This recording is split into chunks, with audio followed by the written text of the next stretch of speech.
Welcome to TradeTheNBI.com. This is John. This report is for the 30th of October. Well, going back from, right over here in April, we had a brief positive extreme, and it was just a single one that then moved to the yellow extreme. And that filled back pretty quickly, but we've returned to that level. I just kind of marked it there for reference to give you an idea of where we're at relative to what the year has been. We're now dipping back into May levels at this particular point, and that sets up the potential for a revisit of the dip below the red line back over here, right around the 39.78 range from an ES standpoint. And the ES has been dramatically weaker overall. So the broader market has been significantly poorer, if you want to refer to it that way, as the general NASDAQ has really been the leader pretty much throughout the year. From our standpoint, we've noticed all the way from back in July when we first got our sell signals, we've remained relatively in a sell signal since that point. We had that brief respite right here where in late August, there was some positive burst here with our NBI magenta overtaking the white, but it still popped up. And then as soon as it became clear again with the white NBI leading, it's been a soft cascade lower with little brief respites in between, but still maintaining a relative negative overall appearance.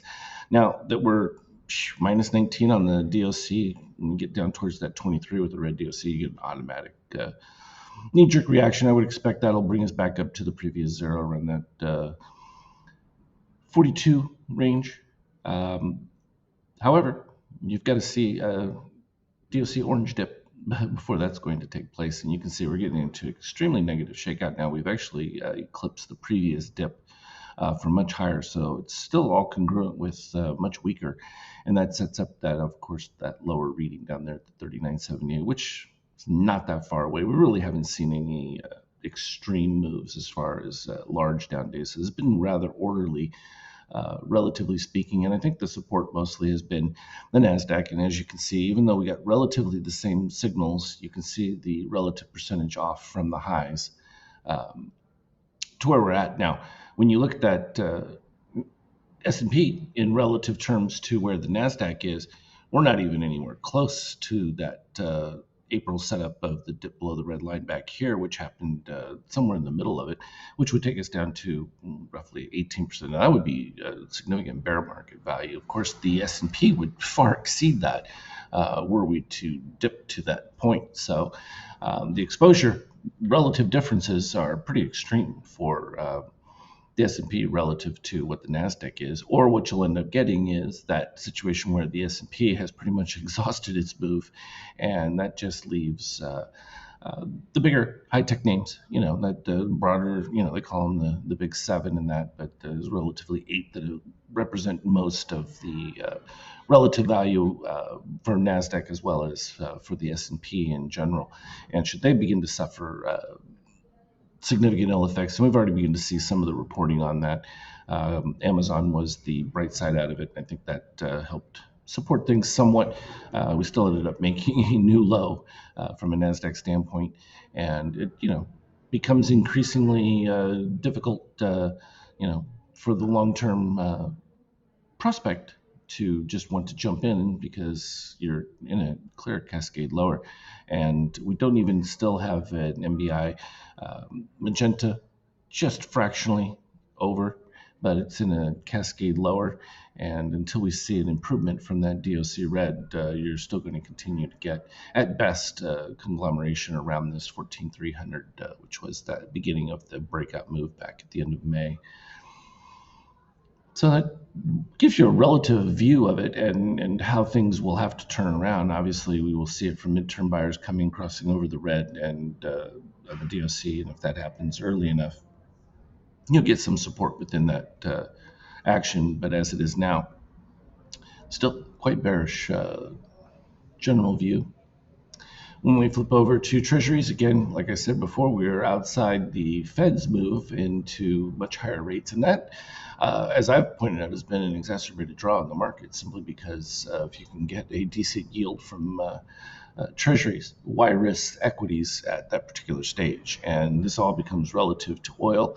And as we see, even from a short-term viewpoint, consumer prices starting to begin their escalation again, even though government reports things have eased off. It's always late and rarely accurate given the massaging that is done. But we know that as oil moves, so do consumer prices in all categories, and that really has an impact. And all you have to do is look at oil earnings, and you see the outside profits that they're making are just staggering from this kind of move. And now you saw the first beginnings of ground offensive within Gaza, and the prospect for broader conflagration really starts to grow, and the fear of that becomes an imminent probability within everyone's reality, because it doesn't take but a single couple actions of oil-related countries getting into conflict, and you will see oil skyrocket again much further than this on fears of supply constraint, and that will just literally bring things to a quick and staggering halt, because at this particular point, the Fed obviously thinks that things are, I would call it rosy, but they're not overtly concerned. They're okay with higher than normal inflation, despite what they say, simply because it's reduced a lot of the excesses from, that COVID era period where they were just throwing money around.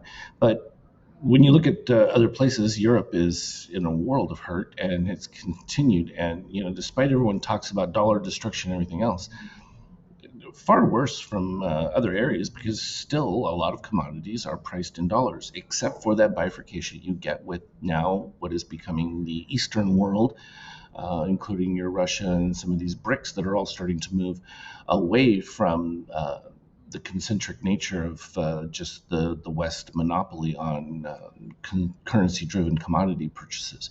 And those kinds of changes just create two separate worlds. I don't know that everyone thinks that it's a major impact, but not yet at this particular stage. Your bigger concern is how much liquidity is drawn from the U.S. economy vis-a-vis the deficits and that ongoing disparity. And at some point, when does that well get tapped dry? And when that happens, it's a sudden event. It's not going to be a protracted or delayed thing. It's just going to become a credit shock. And it doesn't really matter how much liquidity the Fed's going to throw at that. It's going to be impossible for them to sustain it. And this is where, gold has been the lead, still far below probably where its potential should be at this particular stage. But needless to say, the drivers of that are difficult, because a lot of it is, again, not traded in the actual physical commodity. But when people start demanding that physical delivery, things could change quickly for it and exponentially. And you can see the exponential of that in something like a Bitcoin, in that where you're not tied to as much of a paper market. Certainly we have the futures here, which create some pressure on it. But overall, you get a real sense of, how gold and others can move and will move when some of those constraints of the paper trade are removed from it, because this becomes just a defensive hedge. And it's been significant since we started to get the turnaround buy signals down here in that 27 range, and now we're it already reached the 35, but in that 34 range, and still pretty comfortable from when in those readings. DOC sign under red, within that configuration, always a buy. And it had been quite that just for that little brief dip that we had going back down towards that 27 range. But, significant, and certainly an alternative draw as well, depending on how difficult things get. You could see an additional liquidity draw moved into these kinds of crypto assets, as well as the more static things of gold, which really don't produce any economic vitality. They just are passive storage for money and kind of a hedge. So that further impacts capital being flowed to growth. When we look at it from our 50K standpoint, it becomes pretty clear because as far as we can see from the chart there, straight down the brief moves up, and now we're really even having trouble getting back to a 50%, where before at least we were making it to the 50% on the returns back to the upside. And so it's been pretty contained within even the 38% range, this particular one, and that's only at the 41.52. You don't even get to that 42 number unless you get moved back all the way to the 100%, which clearly haven't seen yet. We ended with sort of a positive 50K reading in there, but the problem you've got within this is you got no DOC steel reset, meaning your short-term buyers are pretty much spent. It took all of the midterm buyers moving in to just hold the line pretty much from that segment, and it wasn't much of a line to hold. So some of that's just modest short covering, but shorts sort of flattening out towards the end on that one as well. And so again, who are going to be the drivers wanting to put more resources into, that falling knife sort of concept. From a 5K standpoint, you can see intraday started off way early in the pre-market there, pretty soft. As we built towards the cash open, things were starting to improve, faded a little bit, and then right as the U.S. Open, we went back to those pre-market highs, but it wasn't enough to sustain it. And once the sell signal came in, I mean, it was just pretty clean all the way through until the very late day pop, and hardly did anything. So action from that standpoint, pretty clear. From a daily standpoint, super clean. All good with what we're seeing from our readings. Whether people have a bias as to whether things should go up or not, it's irrelevant. The readings are the readings, and we get the results based on those, and they've been pretty accurate. And that's the whole point of allowing the algorithms to do what they do.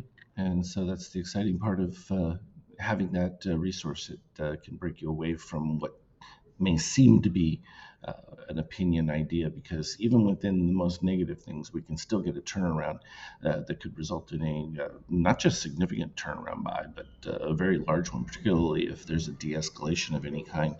And that certainly would bolster people wanting to jump back into equities, thinking that they're getting a significant discount. So keep all that in mind. Just continue to follow what we've got from readings, and it'll all be good. As always, though, trade well. Look for me on the Skype chat, and get ready for November action. It's going to be an interesting move towards the end of the year, because typically this is where you get your most bullish bias, and maybe one of those where world events can prevent that from taking place. So we'll just have to stay with it and continue to follow where the money goes. As always, trade well. Have a good one.